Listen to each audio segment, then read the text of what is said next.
Et c'est l'heure de retrouver notre conseil lecture avec l'ami Stéphane Place, comme chaque matin depuis la librairie Mola à Bordeaux. Bonjour Stéphane. Bonjour Lionel, bonjour à tous. Alors Stéphane, ce matin vous nous proposez une enquête qui mêle un récit personnel et celui d'un Américain convaincu d'être en réalité le fils d'un tueur en série. Alors c'est un premier livre, mais d'après vous c'est un coup de maître.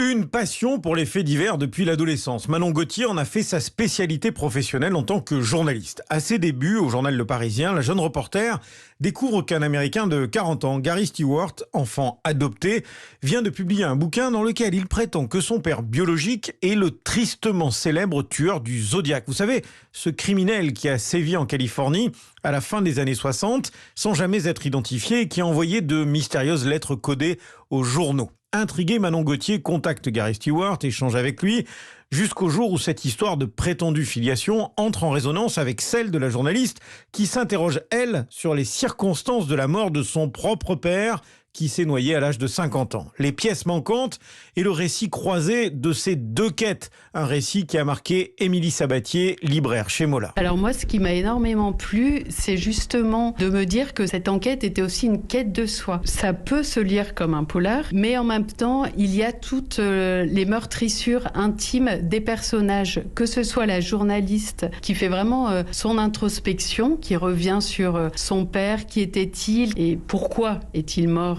dans ces circonstances, mais c'est également vrai pour l'Américain. Concrètement, les pièces manquantes, ce sont les pièces manquantes des dossiers judiciaires, puisque Manon Gauthier, dans son enquête, essaie de retrouver des pièces qui pourraient justifier la mort de son père, et c'est également le cas de Gary Stewart. Les pièces manquantes est le premier livre de Manon Gauthier. J'ai perdu mon père dans des circonstances troubles il y a des années, et depuis cet événement, je me pose des questions autour de sa mort. Et petit à petit, le parallèle, bizarrement, s'est fait très très naturellement au moment où j'ai construit le livre. Au moment où Gary faisait des étapes importante dans sa quête. Ces années-là, moi-même, dans mon histoire, je faisais aussi des découvertes importantes, intéressantes. Et ça s'est répandu. Et évidemment, l'obsession que chacun nous avons eue pour notre quête. Lui pour prouver que son père était le tueur du Zodiac et moi pour essayer de comprendre dans quelles circonstances mon père était vraiment décédé. La façon dont cette obsession s'est construite, c'est vraiment répandu. C'est un récit habile, passionnant, qui nous interroge sur notre capacité à vouloir, parfois après un drame, un traumatisme,